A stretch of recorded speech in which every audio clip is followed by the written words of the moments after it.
नमस्कार, आपके साथ मैं हूं रेशमा और आप देख रहे हैं यूटी न्यूज। खबरों की ओर बढ़ने से पहले आइए एक बार नजर डालते हैं आज की सुर्खियों पर। सिलवासा की Jain telecom mobile and cyber दुकान में की गई तोड़फोड़। विदेशी पर्यटक की बैग चुराने वाले आरोपी को सिलवासा पुलिस ने किया गिरफ्तार। दमन में संयुक्त विद्युत विनियामक आयोग द्वारा जन सुनवाई का हुआ आयोजन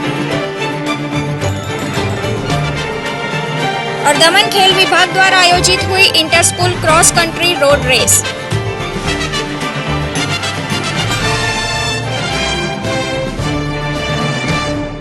अब बढ़ते हैं खबरों की ओर। सिलवासा की Jain telecom mobile and cyber नामक दुकान में तोड़फोड़ किए जाने की घटना प्रकाश में आई है। दरअसल सिलवासा के किलौनी नाका क्षेत्र में यह दुकान स्थित है।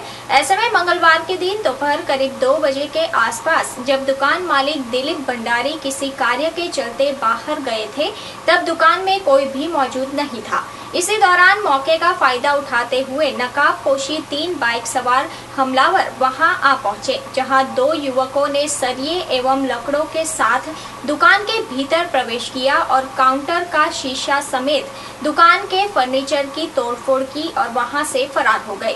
हालांकि यह पूरी घटना दुकान के भीतर और अन्य दुकानों के बाहर लगे सीसीटीवी कैमरे में कैद हो चुकी है।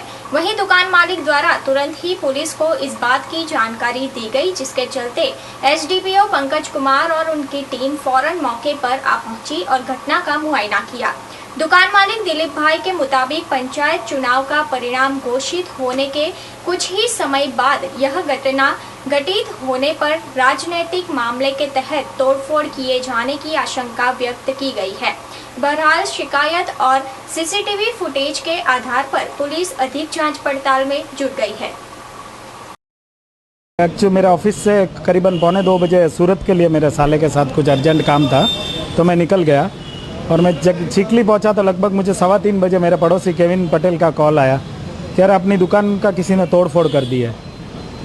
तो मतलब उसी वक्त मैंने वहाँ से यू टर्न मार लिया और मेरे कज़न ब्रदर को वगैरह महेंद्र कटारिया को बोला कि आप यहाँ पर स्पॉट पे जाओ मेरी वाइफ को। वो लोग आए तो उन लोगों ने पूरा विगतवार देखा और सीसीटीवी फुटेज भी लगे हुए मेरे आजू बाजू सब दुकानों में। और मतलब देखने से पता भी चलता है कि कोई 3 जनों ने मिल के इधर एक बाइक खड़ा किया वाइट कलर का और वो मुंह बांध कर एक हाथ में लोहे का सलिया लेकर और एक ईंट लेकर यहाँ पर एंट्री किया मेरी दुकान के अंदर। और आकर उन्होंने पहले अंदर का कांच तोड़ा जहाँ मैं बैठता हूँ वहाँ पर, फिर यहाँ का तोड़ा और फिर ये बाहर का 3 कांच बड़े बड़े कांच और पूरी दुकान को फर्नीचर को तहस नहस कर दिया तोड़ के। ये एक तरह का मेरे पे जानलेवा हमला ही था और मेरी जान लेने की मतलब एक पूरी साजिश थी। उसी षड्यंत्र में आए थे उन्होंने, मुंह वगैरह बांध कर। बाकी इस तरीके से कोई आवे नहीं। इस तरीके की क्या रंजिश हो सकती है कि ऐसा, या पुरानी कोई रंजिश या ये कोई पुरानी रंजिश भी हो सकती है और उन्होंने आज पॉलिटिकली ऐसा सोचकर उसको निकालने के लिए आज उसका उपयुक्त दिन देखकर मेरे पे निकालने की उन्होंने सोचा कि आज एक अच्छा दिन है और ये रंजिश निकाल दी जाए। भाई यहाँ पे आपने अभी सीसीटीवी फुटेज देखी, पुलिस ने भी देखी है, तो उसमें से क्या किसी की पहचान हो पा रही है? मुझे थोड़ा इसमें मतलब शक है कि ये किसने करवाया है और इसके पीछे कौन है। कल की दोपहर में करीब 3-3:30 बजे के करीब जैन टेलीकॉम वालों का एक कॉल आया था कि इनकी दुकान पे कुछ नकाबपोश लोगों ने हमला किया हुआ है। इस कॉल के बाद इमीडिएट पुलिस मौके पे पहुंच गई थी। ये ज़रूर है कि उनकी दुकान में कुछ लोगों की एंट्री हुई है और शॉप में जो काउंटर है मेन उसको किसी रॉड से तोड़ा गया है और एक ग्लास की वॉल भी, एंट्रेंस गेट का ग्लास भी तोड़ा गया है। लेकिन सीसीटीवी फुटेज देखने पे ये लग रहा है कि 2 लड़के दुकान के अंदर आए हैं, उन्होंने अपना फेस कवर किया हुआ था ताकि बाकी वो दोपहर का समय था तो उस दुकान पे उस समय कोई नहीं था। Shop owner mister Dilip Bhandari ji भी दुकान पर नहीं थे और उनका कोई एम्प्लॉय भी वहाँ पे नहीं था। अब इसका अभी तक मोटिव क्लियर नहीं हो पाया है कि ये कोई शॉप ओनर या किसी से किसी बदले की कार्रवाई से आया था या लूटपाट के इरादे से आया था, क्योंकि ऐसा लगता है कि एंट्री हुई है, सिर्फ ग्लास डोर तोड़ा गया है या आप कह लें कि काउंटर जो ग्लास का शीशे का काउंटर था वो तोड़ा गया और उसके बाद इमीडिएट वो चले गए। प्रत्यक्षदर्शियों ने बताया कि वो स्कूटर पे आए थे और 3 लोग थे, शॉप के अंदर 2 आए थे और सीसीटीवी फुटेज में कुछ क्लियर नहीं है और स्कूटर का कोई नंबर भी नहीं दिख रहा है, इनका फेस नहीं दिख रहा है। बट हमने केस रजिस्टर करके इन्वेस्टिगेशन स्टार्ट कर दिया है। हम चेक कर रहे हैं कि ये स्कूटर कहाँ का हो सकता है, कैसे हो सकता है, या इस टाइप के कौन लड़के हो सकते हैं। प्लस कंप्लेनेंट से भी बातचीत की जा रही है कि उनका कोई किसी से दुश्मनी हो या उनको कोई आशंका हो, कोई ऐसी बात है। मैटर अभी अंडर इन्वेस्टिगेशन है। सिलवासा की एक होटल में हुई चोरी के मामले में पुलिस ने आरोपी को अपनी हिरासत में लिया है। दरअसल पिछली तारीख 14 अक्टूबर को दमनगंगा वैली रिसोर्ट में एक विदेशी पर्यटक दंपति के बैग की चोरी होने का मामला सिलवासा पुलिस स्टेशन में दर्ज हुआ था, जिसके आधार पर पुलिस आरोपी की तलाश में जुट गई थी।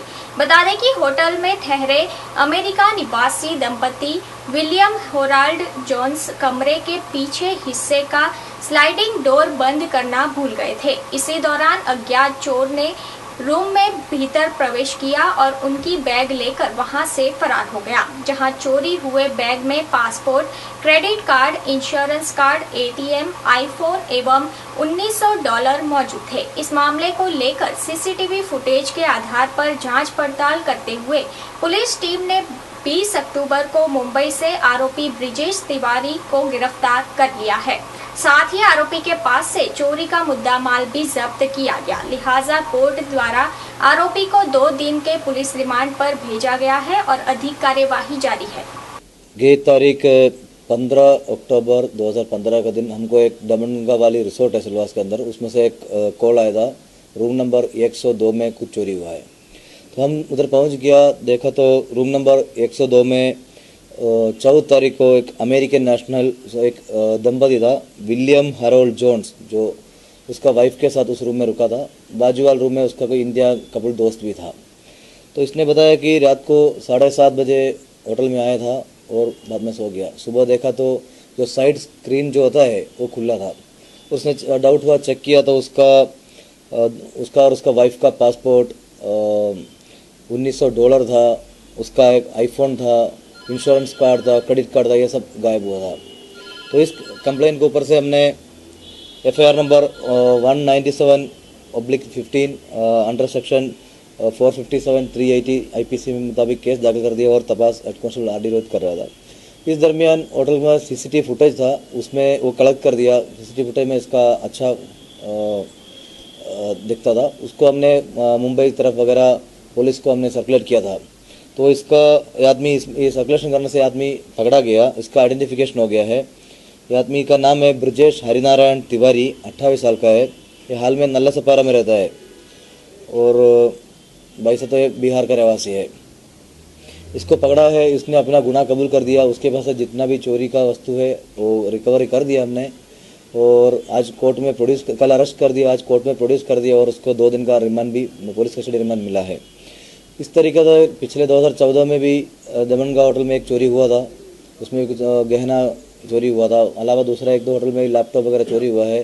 तो इसका ये मोडस ऑपरेंडी होटल में चोरी करने का, इसका रिमांड लेके भी घनिष्ठ पूछताछ चालू है। दूसरा कितना उतना गुनाह किए और उसमें इसका इतना इन्वॉल्वमेंट है और रिकवरी करना है, इसका PCR लिया हुआ है, आगे का तपास चालू है।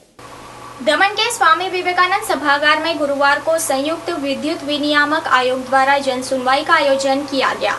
यह जन सुनवाई साल 2016-17 और 2018-19 के लिए व्यापारी योजना का अनुमोदन करने और JERC के सौर नियमों पर बातचीत करने के विषय पर रखी गई थी। बता दें कि पिछले साल की बैठक में मल्टी टैरिफ सिस्टम लागू करने की बात कही गई थी, जिसके तहत सभी के पास से 3 साल की व्यापारी योजना के नमूने भी इकट्ठा किए गए थे, जिस पर चर्चा विचारणा करने के बाद इस जन सुनवाई के दौरान संयुक्त विद्युत विनियामक आयोग द्वारा अपने विचारों को उपभोक्ताओं के समक्ष पेश किया गया। साथ ही आगामी दिनों में एक बार फिर बैठक कर इन व्यापारी योजनाओं की स्वीकृति का निर्णय भी लिया जाना है, ताकि उपभोक्ताओं के लिए यह सुविधा बेहद फायदेमंद साबित हो सके। इसके अलावा प्रदेश में सोलर प्लांट बनाने को लेकर सौर ऊर्जा के विषय पर भी उपस्थितों को वीडियो प्रेजेंटेशन के माध्यम से जानकारियां दी गई, जहां आयोजित जन सुनवाई में दमनदेव विद्युत विभाग से जुड़े अधिकारी मुख्य रूप से मौजूद थे।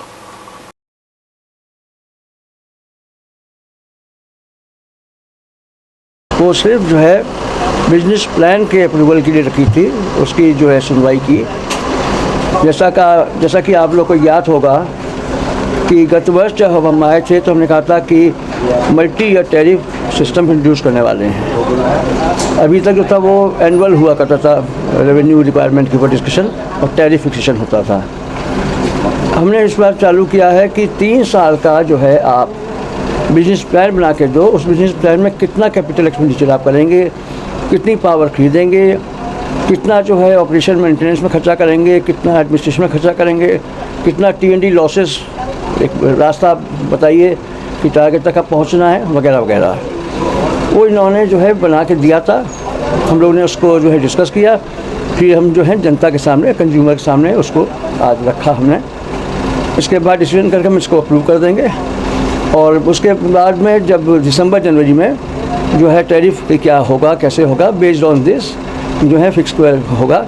हम फिर आएंगे दोबारा उसके ऊपर डिस्कशन करने के लिए। बिजनेस प्लान इसलिए इम्पोर्टेंट है कि एक टारगेट फिक्स हो जाता है और डिस्कॉम जो है या यूटिलिटी है वो अपने को बंद हो जाती है, क्योंकि अब उनकी जो है पॉजिटिव नेगेटिविटी जो भी है, अच्छाई बुराई, वो उनको टारगेट दे दिए गए। पहले कोई टारगेट नहीं होता था, जो बोला उसके हिसाब से चले। अब उसको हम मॉनिटर करेंगे, उसकी बेसिस पे उनका इवेलुएट किया जाएगा कि आप अच्छा काम कर रहे हो, क्या नहीं कर रहे हो। तो ये कंज्यूमर को हेल्प करने के लिए ये सुविधा लाई जा रही है, जिससे कि लॉन्ग रन में जो है टारगेट फिक्स करके इनको जो है सुधारा जा सके और कंज्यूमर को फ़ायदा हो। सर आपने कुछ हिदायत दी है, क्या दी है? नहीं, देखिए भारत सरकार जो है उसने जो सोलर एनर्जी है उसको टैप करने की भारी योजना बनाई है। 1 लाख मेगावाट जो है उसमें कहा है कि वो बनेगा 2022 तक।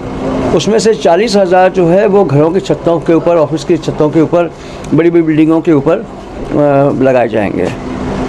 उसका वो जो है एनवायरनमेंट बचेगा और डीजल से जो है वो छुटकारा मिलेगा, कोल से छुटकारा मिलेगा। और इसमें लोगों को जो अपने घर में लगाना चाहते हैं उसका अलग से कमाई भी होगी। तो उसका टारगेट फिक्स किया है भारत सरकार ने, बहुत उसको जो है जोर शोर से लागू कर रही है। वो हमने हिदायत दी हैं कि आप लोग जो हैं इसको अभी से काम चालू कीजिए। ऐसा नहीं होना चाहिए कि जो है पूरे हिंदुस्तान में सोलर का जो है यूज़ होने लगे, सोलर एनर्जी का, और हमारे यूटीज़ जो है पीछे रह जाएँ। तो मुझे बताया गया है कि ऑलरेडी प्लानिंग लोग कर रहे हैं, प्लान कर रहे हैं और जो है उसको कार्रवाई करेंगे। उसके लिए हम सेपरेटली इनके साथ मीटिंग करेंगे और इनको गाइडेंस देते रहेंगे कि क्या किया जा सकता है और कार्रवाई करने के लिए उचित कार्रवाई हम करेंगे। गुरुवार को दमन खेल विभाग द्वारा Daman district inter school cross country road race 2015-16 का आयोजन किया गया। यह रेस दमन पुलिस विभाग और स्वास्थ्य विभाग के सहयोग से आयोजित की गई थी, जिसमें करीबन 350 से भी अधिक छात्रों ने बढ़ चढ़कर हिस्सा लिया था। जहां 8वीं कक्षा तक के लड़के लड़कियों के लिए 5 किलोमीटर और 10वीं तथा 12वीं कक्षा तक के छात्रों में लड़कियों के लिए 3 किलोमीटर एवं लड़कों के लिए 5 किलोमीटर की दौड़ रखी गई थी। ऐसे में खेल उप सचिव एवं एसडीपीओ रवि कुमार के हाथों हरी झंडी दिखाकर कोस्टल हाईवे स्थित आंबावाड़ी से इस रेस को रवाना किया गया। इस दौरान तमाम प्रतिस्पर्धियों द्वारा अपनी प्रतिभा का बखूब प्रदर्शन किया गया और सभी बेहद उत्साहित नजर आए। वहीं क्रॉस कंट्री रोड रेस के तहत प्रथम 5 विजेताओं को भी चुना गया है, जिन्हें आगामी दिनों में खेल विभाग द्वारा पुरस्कृत भी किया जाएगा। इस मौके पर रवि कुमार के अलावा खेल विभाग अधिकारी कांति पटेल समेत अन्यों की उपस्थिति रही।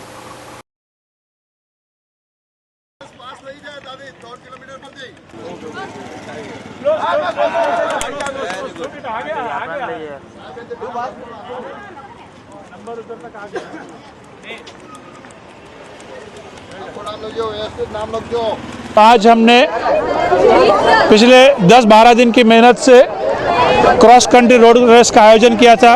आपको मालूम होगा कि क्रॉस कंट्री रोड रेस बहुत बड़े रेस होती है। इसमें करीब हमारे मिडल में जो 8वीं तक के बच्चे पढ़ते, इसमें 150 से ज़्यादा बच्चों ने पार्टिसिपेट किया था और 10वीं तक के बच्चों ने भी 150 से ज़्यादा बच्चे पार्टिसिपेट, और 12वीं तक में करीब 60 बच्चे ने, तो इसमें करीब 350 से ज़्यादा बच्चों लोग ने पार्टिसिपेट किया था। सुबह 7 बजे ये रेस शुरू हुआ था और बहुत ही अच्छा, मतलब कि दिन प्रतिदिन हम आगे आने वाले समय में इसे और भी बड़ी रेस करने चाहते हैं तो हम बहुत सफलता से कर सकते हैं। सभी पार्टिसिपेंट के लिए पानी की व्यवस्था, नाश्ते की व्यवस्था की गई है और आप सभी जो यहाँ उपस्थित आम पब्लिक है उसके लिए भी सारी व्यवस्था की गई है। मेडिकल भी साथ में है, पुलिस डिपार्टमेंट साथ में है, और जो बच्चे इसमें पार्टिसिपेट और जो विनर हुए हैं फर्स्ट टू 5, पहले 5 को हम आने वाले समय में बहुत अच्छा इनाम भी दे रहे हैं। समाचार समाप्त करने से पहले फिर से नजर डालते हैं आज की सुर्खियों पर। सिलवासा की Jain telecom mobile and cyber दुकान में की गई तोड़फोड़।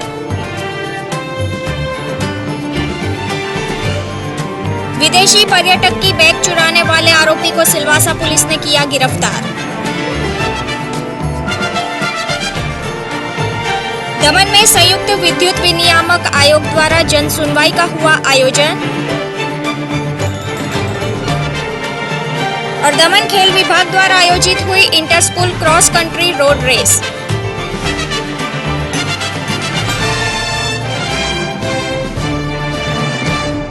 फिलहाल न्यूज़ बुलेटिन में इतना ही। अगले बुलेटिन में हम फिर हाजिर होंगे कुछ और ताज़ा तरीन खबरों के साथ।